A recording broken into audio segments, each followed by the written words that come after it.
அல்லேலூயா. எனக்கு அன்பானவர்களை, ஜீவனுள்ள தேவனை நம்மை ஆராதிக்கிறோம். கர்த்தர் சொல்லுகிற வார்த்தை ஒருபோதும் பொய்த்து போகாது. அதன்படி செய்தால் நிச்சயமாக தேவனுடைய ஆசீர்வாதத்தை நம்ம சுதந்திரித்துக் கொள்ள முடியும். இன்னும் நம்ம வேதத்திலே வாசிப்போம் என்று சொன்னால் அடுத்த ஒரு எச்சரிப்பை குறித்து நம்ம பார்க்க போகிறோம். நியாயாதிபதி புஸ்தகம் 13வது அதிகாரம் 4வது வசனம் சொல்லுகிறது, ஆதலால் நீ திராட்சரசமும் மதுபானமும் குடியாத படிக்கும், தீட்டானது ஒன்றும் புசியாத படிக்கும் எச்சரிக்கையாயிரும். விசுவாச தேவ பிள்ளைகள் மது சம்பந்தப்பட்ட எந்த ஒரு பொருளையும் சாப்பிடக்கூடாது.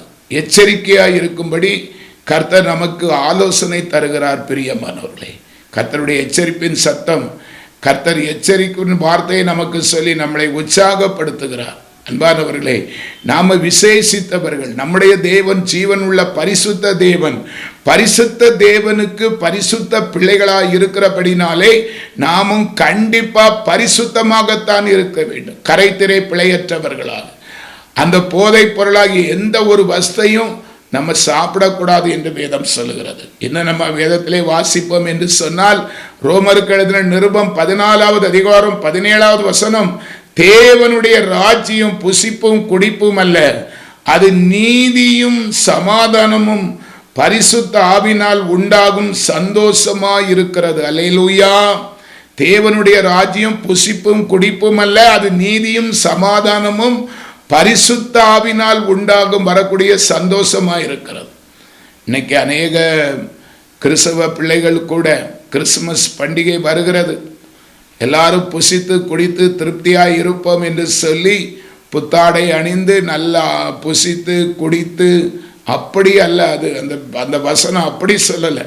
நிறைய பேர் கிறிஸ்துமஸ் பண்டிகைன்னு சொன்னால் கொண்டாடுவது அது நமக்கு ஒரு நினைவு கூறுதல். அந்த பண்டிகை நம்முடைய ஆண்டவர் உயிரோடு இருந்து செயல்படுகிறதுனால நமக்கு வருஷம் 365 நாளும் பண்டிகை நாள் தான். 365 நாள் ஆண்டவர் நியமித்து நமக்கு வைத்திருக்கிற ஒரு வருஷம் 12 மாசம் 365 நாளும் நமக்கு ஒரு பண்டிகை நாள் தான். பிரியமானவர்களே, ஏதோ கிறிஸ்துமஸ் என்று சொல்லுகிற அந்த டிசம்பர் 25ஆம் தேதி மட்டும் இல்லை, அது ஒரு நினைவு கூறுகளுடைய நாள். கிறிஸ்து பிறந்ததை நினைவு கூறுகிறோம். ஆண்டவர் எப்போதும் உயிரோடு இருந்து பிறந்திருக்கிறார். தயவு செய்து அந்த ஜீவன் உள்ள தேவனை ஒரு நாள் மட்டும் புசித்து குடித்து மரிப்போம் என்கிற உலக மனுஷர்களைப் போல இராதபடி, அநேக கிறிஸ்தவர்கள் கூட கடனை உடனே வாங்கி அங்கே நல்ல ஜவுளி கடைக்கு போய் துணிமணி எடுத்து பண்டிகை நாள் நல்லது, அது ரொம்ப நல்லது, சந்தோஷம், சரி. ஆனால் அந்த ஒரு நாள் மட்டும் இருந்து அடுத்த நாள் காத்து இறங்கின பலூனு போல நம்ம ஆகிவிடுவோம்.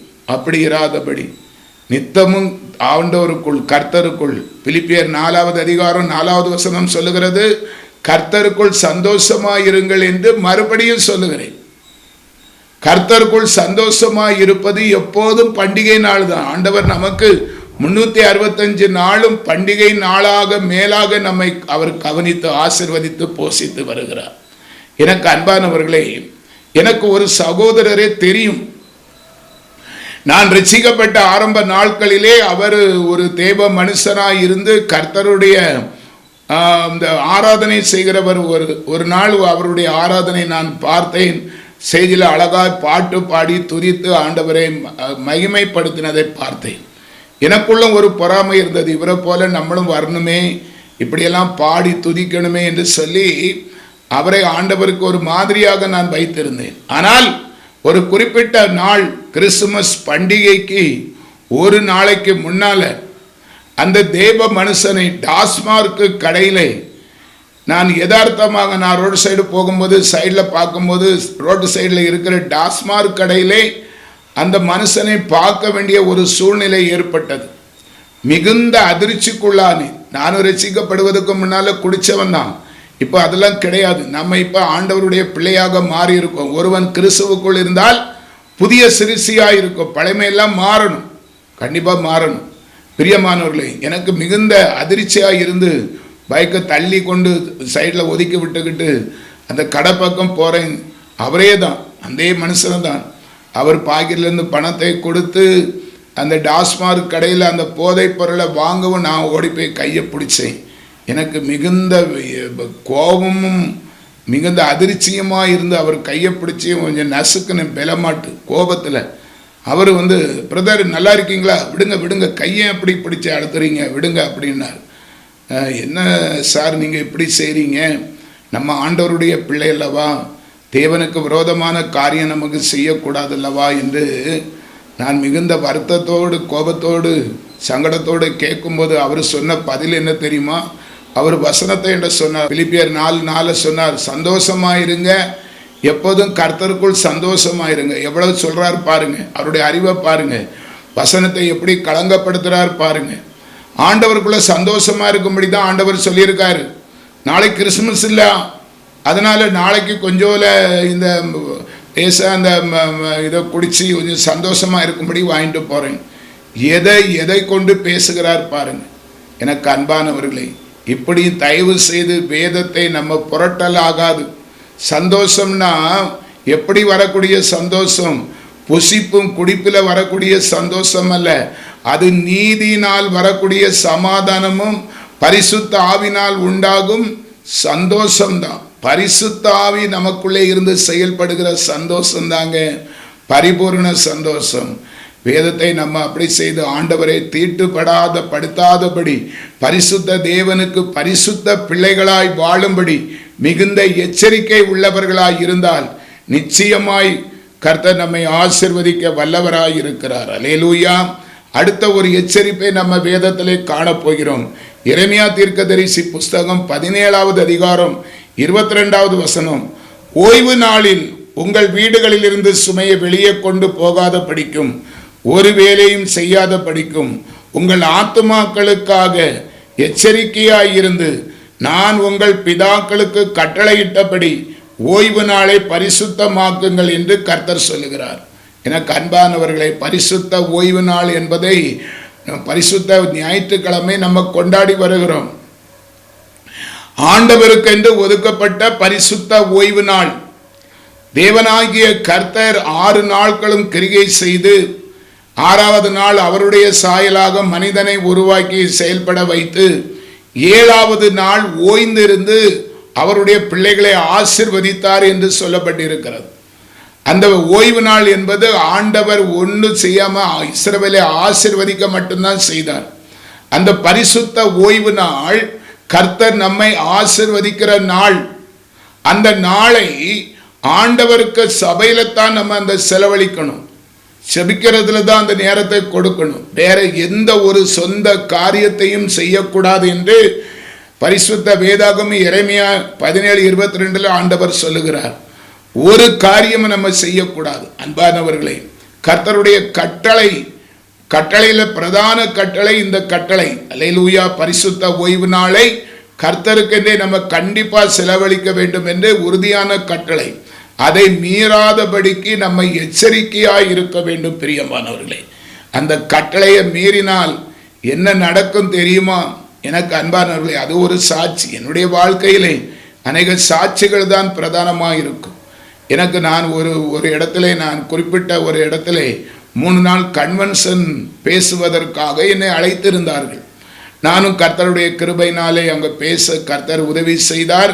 எல்லாரும் ரொம்ப பிரயோஜனமாக இருந்து என்று கர்த்தரை மகிமைப்படுத்தினார்கள். கர்த்தருக்கு சோத்திரம்.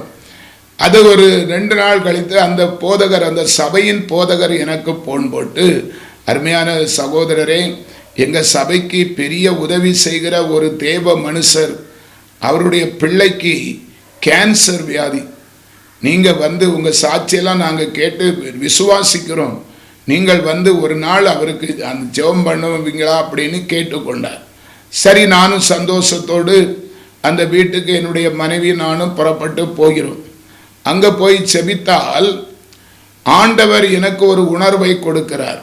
எனக்கு பிரியமில்லாத காரியம் இந்த வீட்டில் இருக்கிறது, நான் இவர்களை தண்டிக்காமல் விட மாட்டேன். எரேமியா தீர்க்கதரிசி மூலமாக நான் இவர்களை மட்டாய் தண்டிப்பேன், தண்டியாமல் விடமாட்டேன் என்று என் உள்ளத்திலே ஆண்டவர் சொல்லுகிறார்.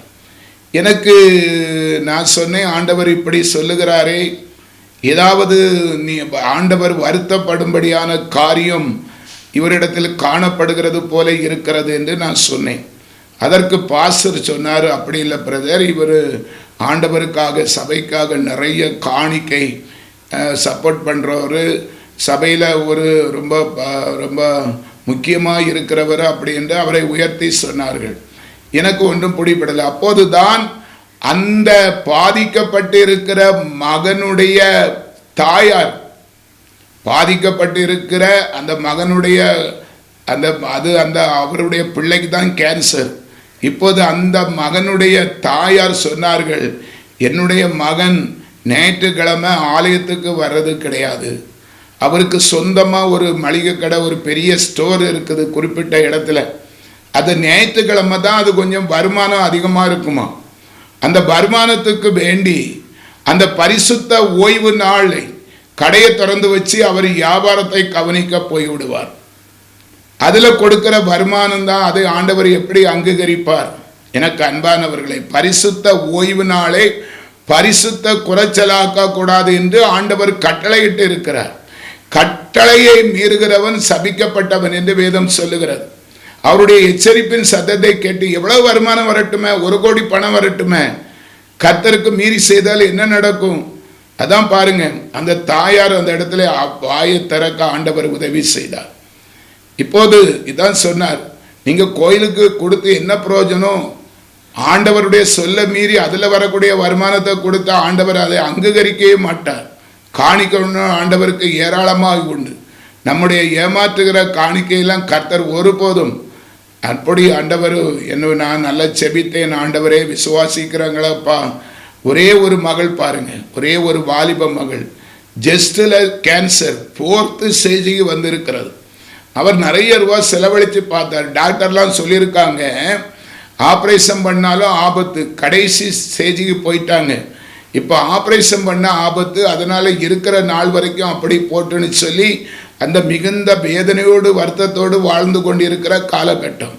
இப்போது ஆண்டவர் என் மனசில் சொன்னதுனால நான் தண்டியாமல் விட மாட்டேன், மட்டாய் தண்டிப்பேன், விடுதலையும் கொடுப்பேன், ஆனால் தண்டித்து விடுதலை கொடுப்பேன் என்று உணர்த்தினார்.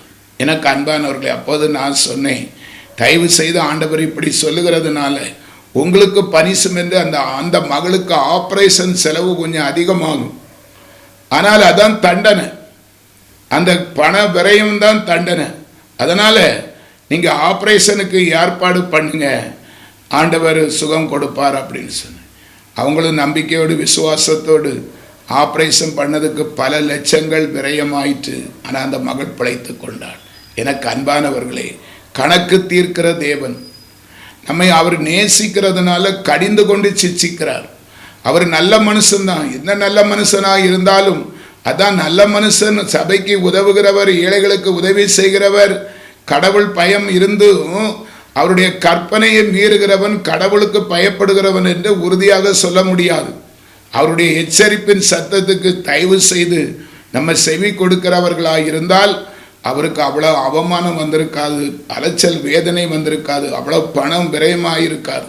அவர் கஷ்டப்பட்டு ஞாயிற்றுக்கிழமை தோறும் சேர்த்ததெல்லாம் மொத்தமாய் கணக்கிலே போய்விட்டது. அல்லேலூயா, அல்லேலூயா. இன்னும் நம்ம வேதத்திலே வாசிப்போம் என்று சொன்னால் எசேக்கியா தீர்க்கதரிசி புஸ்தகம் 33:3 இவன் தேசத்தின் மேல் பட்டயம் வருவதை கண்டு எக்காலம் ஊதி ஜனத்தை எச்சரிக்கும் போது, ஒரு தேசத்துல பிரச்சனை, ஒரு ஊர்ல ஒரு சபையில வரும்போது அந்த ஊழியக்காரன் வார்த்தையிலே பிரசங்கம் பண்ணி எச்சரிக்கை எக்காலம் ஊதும் போது, அந்த 33:4 எசேக்கியேல், எக்காலத்தின் சத்தத்தை கேட்கிறவன் அதை கேட்டும் எச்சரிக்கையாய் இராமல் பட்டயம் வந்து அவனை வாரிக்கொள்ளுகிறது உண்டானால் அவனுடைய இரத்தப்பழி அவன் தலையிலே சுமரும். அல்லேலூயா. சபையிலே வசனத்தை கேட்கிறவர்கள் இருப்பார்கள். அந்த ஊழியக்காரன் மூலமாக பரிசுத்த ஆவியானவர் பேசுவார். சபையை எச்சரிக்கையாயிருங்கள், கர்த்தர் இப்படி சொல்லுகிறார், இதை மீறினால் நமக்கு தண்டனை வரும் என்று அந்த எக்காலமாகிய வேத வசனத்தை ஓதும்போது அதை கேட்டு, அல்லேலூயா, தேவ சத்தத்தை கேட்டு அந்த எக்கால சத்தத்துக்கு பயந்து எச்சரிக்கையாய் இருந்து அதிலிருந்து விடுபடாமல் போய் அசட்டையாய் இருந்தால் அது பாதிப்பு அவனை சேரும் என்று வேதம் சொல்லுகிறது. எசேக்கியேல் 33:5 அவன் எக்காலத்தின் சத்தத்தை கேட்டும் எச்சரிக்கையாய் இருக்கவில்லை. அவனுடைய இரத்தப்பழி அவன் பேரில் சுமரும். எச்சரிக்கையாய் இருக்கிறவனோ தன் ஜீவனை தப்புவித்துக் கொள்ளுவான். அல்லேலூயா. கர்த்தருடைய ஆலயத்துக்கு போறங்க, வசனத்துக்கு கீழ்ப்படிவோம். கர்த்தருடைய வார்த்தையை தியானித்து காத்திருந்து செபித்து செபத்தோடு பேசுகிற ஊழியக்காரன் சத்தத்தை நம்ம அசட்டை பண்ணுவோமானால் கர்த்தருடைய வார்த்தை பலிபீடத்திலிருந்து புறப்பட்டு வரும். அது கர்த்தர் கொடுக்கிற வார்த்தை பலிபீடத்திலே. அந்த வார்த்தையின் எச்சரிப்பை கேட்டு அவன் ஒருவேளை பாவம் செய்தவனாய் இருந்தாலும் மனம் மாறி குணப்பட்டால் அவன் தப்புவிக்கப்படுவான் என்று வேதம் தெளிவாக சொல்லுகிறது. ஆலயத்துக்கு போறதுக்கு அசட்டையாய் இருப்பதற்கல்ல, கர்த்தருடைய வார்த்தை ஒரு மனுஷனுடைய வாழ்க்கையிலே ஒரு எச்சரிப்பின் சத்தத்தை தான் கர்த்தர் கொடுப்பார். அது அப்படியே வாக்காக பிடித்து நம்ம செபித்து விசுவாசிப்போமானால் அந்த தீமைக்கோ நன்மைக்கோ எதுவானாலும் அது நமக்கு ஒரு பெரிய ஆசீர்வாதமாக இருக்கும். அல்லேலூயா. என்ன பாருங்க, எசேக்கியேல் 33:6 இருக்கிறது. காவல்காரன் பட்டயம் வருவதை கண்டும் அவன் எக்காலம் ஊதாமல் ஜனங்கள் எச்சரிக்கப்படாமல் பட்டயம் வந்து அவர்கள் யாதொருவனை வாரிக்கொள்ளுகிறது உண்டானால் அவன் அக்கிரமத்திலே வாரிக்கொள்ளப்பட்டான். ஆனாலும் அவன் இரத்த பழியை காவற்காரன் கையிலே கேட்பேன். நிறைய நான் இந்த இதில் வசனத்தின்படி சொல்கிறேன். ஊழியம் செய்கிறது சாதாரண ஒரு விஷயம் இல்லை. இப்போ நிறைய சபைகள் எல்லாம் ஆள் சேர்க்கணும், ஆள் நிறைய வரணும், சபை பெருசாகணும், அப்படியெல்லாம் இல்லைங்க. கொடுக்கிற ஆத்துமாக்களை குறித்து நம்ம ஒரு கரிசனை உள்ளவர்களாய், ஆரம்பத்தில் நாங்கள் ஒரு சின்ன சபை வைத்திருக்கிறோம், நிறைய வந்தார்கள். கர்த்தர் சொல்லுகிறதை கண்டித்து எச்சரிப்பின் சத்தத்தோடு அதை சத்தியத்தை சத்தியமாய் போஷிக்கிறது தான் சபை. இன்னைக்கு நிறைய பேர் கேட்டு, எப்பா இது ஒரு கடினமான கஷ்டம், இவர் திட்டுறாரு. யாரும் திட்ட மாட்டாங்கங்க. ஆசீர்வாதம். இப்படி செய்தால் உனக்கு நன்மை. வேதத்தை வாசித்து பாருங்கள். தட்டுங்கள் உங்களுக்கு திறக்கப்படும், தேடுங்கள் கண்டடைவீர்கள், கேட்கிறவன் பெற்றுக்கோ. அப்படிதான் வசனம் இருக்கிறது. கேட்காமலும் தேடாமலும் அவருடைய விஷயத்திலே விண்ணப்பம் பண்ணாமல் இருந்தால் ஒன்று நம்ம பெற்றுக்கொள்ள முடியாது. 2 நாளாகவும் 15:2 ஆண்டவர் சொல்லுகிறார், நீ என்னோடு இருந்தால் நான் உன்னோடு இருப்பேன், என்னை விட்டுவிட்டால் நான் உன்னை விட்டுவிடும். வேதம் அப்படித்தான் சொல்லுகிறது. சும்மா அந்த வாக்கு தத்தத்தை கேட்டே பழகினவர்கள் அவர்கள் புழுத்த பாவம் செய்வார்கள். போதகர்களும் அவர்களுக்கு ஏற்றபடி பிரசங்கிக்கணும், அவர்களுக்கு ஏற்றபடி. கர்த்தர் உங்களை வாலாக்காமல் தலையாக்குவார், கீழாகாமல் மேலாக்குவார். ஆமாம், அப்படி எப்படிங்க ஆக்குவார்? நீ உண்மையா இருந்தால் அந்த வாக்கு உனக்கு நிறைவேறும். நீ பொழுத்த பொய்யனும் பாவியுமாய் இருந்தால் கர்த்தருடைய வார்த்தை நிறைவேறாது. அதனால சத்தியத்தை சத்தியத்தின்படிதான் காவற்காரன் எக்காலம் ஊத வேண்டும், எச்சரிக்க வேண்டும். இவர்களை எச்சரித்து இப்படி பேசினால் சபைக்கு வரமாட்டார்கள், நமக்கு சபையில் ஆள் குறைந்துவிடும் என்று சொன்னால் அந்த கணக்கை காவற்காரனிடத்திலே கேட்பான் என்று ஆண்டவர் எச்சரிக்கிறார். ஊழியம் செய்தோன்னு அப்படி விட்டுருவாரா? ஆண்டவருடைய வார்த்தையை உள்ளபடி சொல்றதுதான் ஒரு விசுவாசிகளுக்கு காவல்காரராகிய ஊழியக்காரர் செய்கிற நன்மை. அதை பாவத்தை பாவம் என்று அறிந்தும் அதை மறைத்து ஆண்டவர் உங்களை ஆசீர்வதிப்பார் ஆசீர்வதிப்பார் ஆசீர்வதிப்பார் ஆசீர்வதிப்பார் சொல்லி வாக்கான வார்த்தைகளை மட்டும் மேல் பூச்சாக பூசினால் கர்த்தர் காவல்காரன் ஊழியக்காரன் இடத்துல கண்டிப்பா கணக்கு கேட்பார் என்று ஆண்டவர் எச்சரிக்கிறார். அல்லேலூயா. இன்னும் பாருங்க, இன்னும் ஒரு எச்சரிப்பை குறித்து நம்ம தியானிக்க போகிறோம். லூக்கா சுவிசேஷம் 11வது அதிகாரம் 35வது வசனம். ஆகையால் உன்னில் உள்ள வெளிச்சம் இருளாகாதபடி எச்சரிக்கையாயிரும். எனக்கு அன்பானவர்களே, நமக்குள்ளே இருக்கிற வெளிச்சம் இருளாகாதபடி எச்சரிக்கையாயிருக்க சொல்லுகிறார். நம்ம ஒருவேளை ஊழியக்காரனா இருக்கலாம், விசுவாசியா இருக்கலாம், ஜெபிக்கிறவர்களாய் இருக்கலாம், கர்த்தருக்கு பணி செய்கிறவர்களாய் இருக்கலாம், யாராயிருந்தாலும் சரி, ஒவ்வொரு நாளும் ஒவ்வொரு வேளையும் கர்த்தர் கொடுத்த அபிஷேகத்தை புதுப்பித்து கொள்ள வேண்டும். என்னைக்கா ஆண்டவர் அபிஷேகம் தந்திருப்பார், அதையே வச்சு அபிஷேகம் இருக்குது, அந்நிய பாசை இருக்கிறது என்று சொல்லி அப்படியே நம்ம பாவம் செய்து தேவ மகிமையை இழந்து போவோமானால் கர்த்தருடைய ஆவியானவர் நம்மை விட்டு விலகுகிறதை நம்ம அறியாமல் கூட இருப்போம். சிம்சோனை நம்ம எல்லாருக்கும் தெரியும். சிம்சோன் கர்த்தருக்கு எதிராக ஒரு வேசி வீட்டில் போய் இருந்ததுனால அந்த ஆவியானவர் அவரை விட்டு போனதை அறியாமல் இதோ நான் எழுப்பி போனோன்னா பிடிச்சாங்க, கண்ணை பிடுங்கினாங்க, விலங்கு விட்டாங்க, மாவரைச்ச வச்சுறாங்க. அதுதான் ஆண்டவர் சொல்லுகிறார், உனக்குள்ளே இருக்கிற வெளிச்சம் இருளாகாதபடி எச்சரிக்கையாயிரு. பிசாசு ஒரு ஊழியக்காரனை விட அதிகமாக இன்னைக்கு ஊழியம் செய்கிறது பிசாசு தான். ஆத்துமாக்களை அவன் வசம் இழுக்கிறது, தேவனை விட்டு பிரிக்க நினைக்கிறது. இது பிசாசினுடைய ஊழியம். அவன் ஊழியத்தை அவன் கரெக்டாக செய்துட்டு வரான் பாருங்க. நம்ம சமயத்துக்கு தகுந்தவாரெல்லாம் வேஷம் போடுகிறோம், ஊழியக்காரங்க நடிக்கிறோம், பெரிய நடிகர்கள், பொய் சறுக்கிறோம், சம்பாதிக்க பண ஆசை எல்லா பாவத்துக்கும். சபைக்கு பணம் தேவைதான், அது ஆண்டவர் கொடுப்பாருங்க, கர்த்தருக்கு பயந்து. அல்லேலூயா. நம்முடைய வெளிச்சம் இருளாகிவிடக்கூடாது, அது ஆபத்து.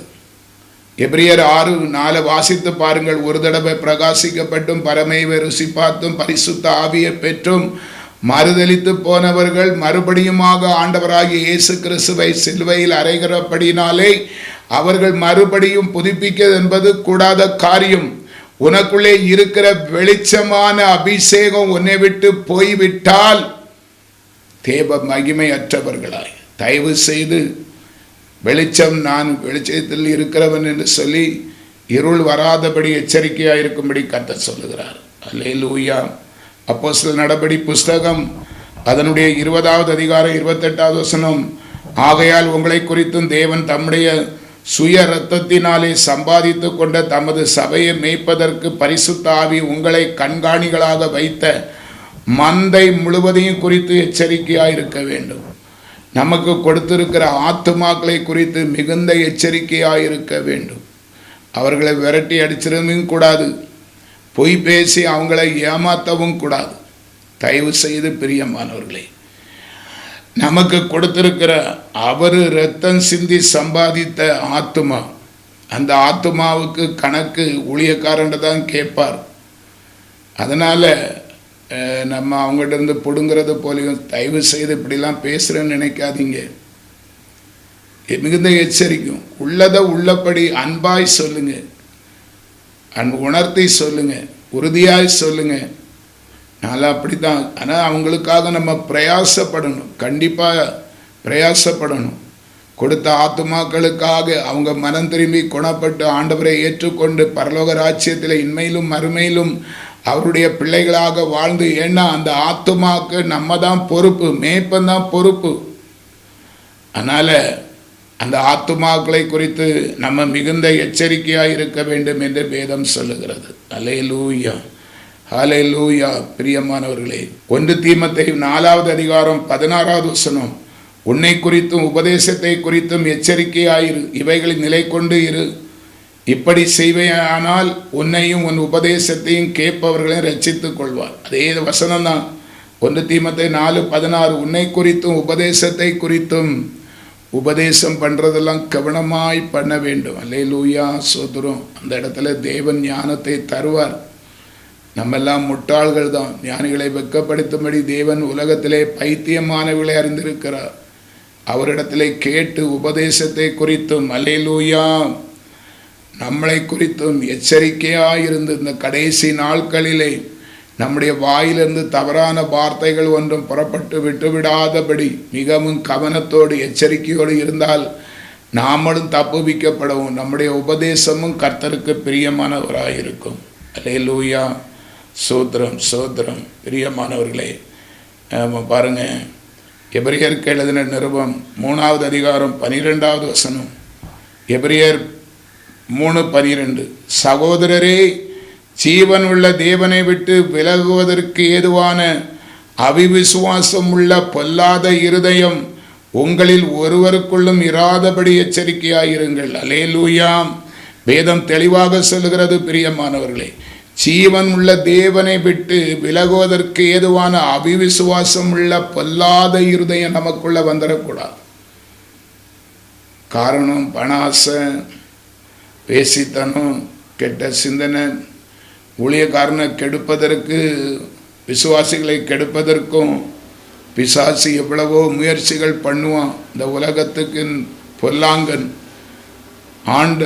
மனுஷருடைய ஆசீர்வாதத்தை கெடுக்கிறவன், சந்தோஷத்தை கெடுக்கிறவன், பாவ வழிகளிலே நம்மை தள்ள முயற்சி எடுக்கிறவன், கடும் முயற்சி எடுத்துக்கொண்டே இருப்பான், விடமாட்டான். சூழ்நிலைகளை பாவ ரோகங்களுக்கு இழுத்து செல்ல பிரயாசப்படுவான். அதனால் ஆண்டவர் சொல்லுகிறார், ஜீவன் உள்ள தேவனை விட்டு விலகுவதற்கு ஏதுவான விசுவாசமுள்ள பொல்லாத இருதயம் பரிசுத்த தேவன் ஆண்டவர் சொல்லிவிட்டார், நான் பரிசுத்தராய் இருக்கிறபடினாலே என்னுடைய ஜனமாகிய நீங்களும் பரிசுத்தமாய் இருக்க வேண்டும்.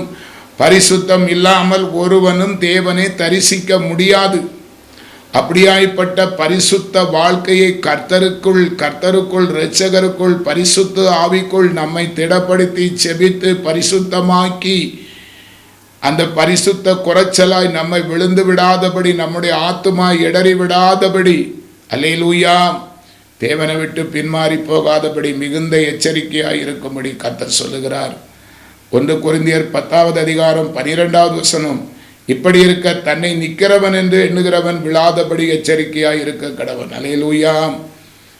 தம்மை நிற்கிறவன் என்று சொல்லுகிறவன். இன்னைக்கு நிறைய பேர் நம்ம என்ன சொல்கிறோம், நான் பெரிய ஊழியக்காரன், அல்லேலூயா, நான் பெரிய பிரசங்கி, ஆண்டவர் என்னோடு தான் கூட இருக்கார், அப்படி இப்படின்னு சொல்லி நிற்கிறவர்கள் என்று சொல்லி நான் நிற்கிறவன், கர்த்தருக்குள்ளே நிற்கிறவன், செயல்படுகிறவன், நான் கர்த்தருடைய பெரிய ஊழியக்காரன் என்று சொல்லி பெருமை வந்து விடாதபடி, ஆவிக்குரிய பெருமை. அல்லேலூயா, சோத்திரம். ஆண்டவர் சொல்லுகிற எச்சரிப்பு முக்கியமான எச்சரிப்பு. நான் விழுந்து நிற்கிறவன் என்று சொல்லி, நான் ஆண்டவருடைய அபிஷேகம் பெற்றவன், தீர்க்கதரிசி, கர்த்தர் என்னோடு இருக்கிறார், செயல்படுத்துவார். மிகுந்த எச்சரிக்கையாய் கர்த்தர், தாழ்மை உள்ளவருக்கு தான் கிருபை அளிப்பார். தன்னுடைய பாவத்தை மறைக்கிறவன் வாழ்வடைய மாட்டான். எவ்வளவோ காரியங்கள் இருக்கிறது. அதனால பிசாசு நம்மளை தந்திரமாக பிடித்து போகாதபடி மிகுந்த எச்சரிக்கையாக இருந்து கர்த்தருடைய சத்தம் கேட்டு அவருடைய சித்தம் செய்து, விசுவாசிகளாக இருந்தாலும் ஆண்டவரை நோக்கி பார்க்கிறவர்கள், ஊழியம் செய்கிறவர்களாக இருந்தாலும், அல்லேலூயா, சோதரம், தயவு செய்து பிரியமானவர்களே, எத்தனையோ எச்சரிப்பை குறித்து தேவன் நமக்கு மிகவும் திருத்தமாக ஆழமாக சொல்லி கொடுத்தார். அல்லேலூயா, அல்லேலூயா, சோதரம். கடைசியாக பிரியமானவர்களே, லூக்கா சுவிசேஷம் 21:34, உங்கள் இருதயங்கள் பெருந்துண்டினாலும் வெறியினாலும் லௌகிக கவலைகளினாலும் பாரமடையாதபடிக்கும் நீங்கள் நினையாத நேரத்தில் அந்த நாள் உங்கள் மேல் வராதபடிக்கு எச்சரிக்கையாயிருங்கள். அல்லேலூயா. கர்த்தர் சொல்லுகிற வார்த்தை, உங்கள் இருதயம் பெருந்துண்டினாலும் வெறியினாலும் கவலைகளினாலும் பாரமடையாதபடி. சின்ன சின்ன பிரச்சனைகள், போராட்டம், சோதிக்கிறவன் சோதிப்பான். கர்த்தர் நம்மை சுத்த பொன்னாக படமிடும்படி அந்த சோதனையிலும் கவலையிலும் கண்ணிகளிலும் விழுந்து விடாதபடி, கவலையிலும் சோர்விலும் ஆண்டவரை விட்டு, ஆண்டவரை என்ன அப்படின்னு சொல்லி முறுமுறுக்காதபடி தேவன் தெளிவாக சொல்லுகிறார். அல்லேலூயா. நம்ம நினையாத நேரத்தில் ஆண்டவர் வருவார், நிச்சயம் வருவார். அவர் சொன்னதை செய்கிற தேவன். நம்ம இப்படிதான் கொஞ்ச நாளாக சொல்லுகிறார்கள் என்று நாம வஞ்சிக்கப்படாதபடி தயவு செய்து லௌகீக துக்கமோ கவலையோ கண்ணிகளோ நம்மை மோசம் போக்காதபடி மிகுந்த எச்சரிக்கையாக இருப்போமா? எச்சரிக்கையை குறித்து அநேக வார்த்தைகள், ஒவ்வொன்றும் பிரயோஜனமான வார்த்தைகள். சத்தியத்தை அறிவீர்கள், சத்தியம் நம்மை விடுதலையாக்கட்டும். அருமையான தேவ பிள்ளைகளை, இந்த வார்த்தையை கேட்டுக்கொண்டிருக்கிற நாம் எச்சரிப்பின் தொனியை கேட்டு ஆண்டவருடைய வருங்காலம் வரைக்கும் அவருக்கு கீழ்ப்படிந்து நடப்போமானால் கர்த்தர் நம்மை தப்புவித்து போக கண்டிப்பாக உதவி செய்வார். தகுதிக்கு முந்தி நம்மை சோதிக்கவே மாட்டார். சோதனைக்காரன் கையிலே கொடுத்து நம்மை வேடிக்கை பார்க்க மாட்டார். நிச்சயமாய் இந்த எச்சரிப்பின் சத்தத்தை மாத்திரம் நம்ம கீழ்ப்படிவோம். கர்த்தர் நம்மை ஆசீர்வதிப்பார். ஜெபித்து முடிப்போம். நல்ல பிதாவே, உமக்கு ஸ்தோத்திரம். பரிசுத்த ஆவியானவரே, உமக்கு நன்றி. ஆண்டவரே, எங்கள் வாழ்க்கையிலே சில எச்சரிப்புகளை வேதத்தின் அடிப்படையிலே தியானிக்க உதவி செய்திருப்பா. இதை சொல்லுகிற நாங்களும் கேட்கிற விசுவாச பிள்ளைகளும் எச்சரிப்பின் தொனி கேட்டு அதன்படி நடந்து வாழ்ந்து ஆண்டவருடைய நாமத்தினாலே ஆசீர்வதிக்கப்பட்டு நன்மையை பெற்று ஜீவனுள்ள சாட்சியாக ஆண்டவருக்கு நற்கிரிகை செய்கிறவர்களாய், தேவ நாமத்தை பிரஸ்தாபப்படுத்துகிறவர்களாய், கர்த்தருடைய வார்த்தைக்கு கீழ்ப்படுகிறவர்களாய், கர்த்தருடைய சாட்சி பெற்றவர்களாய் வாழ்ந்து உமக்கு சொந்த ஜனமாய் இருக்க ஆண்டவர் அனுக்கிரகம் செய்யும். உம்முடைய கரத்திலே ஒப்பு கொடுக்கிறோம், தாழ்த்துகிறோம். துதிகன மகிமை உமக்கே செலுத்துகிறோம். இரட்சகர் இயேசுவின் நாமத்தில் பிதாவே, ஆமென், ஆமென்.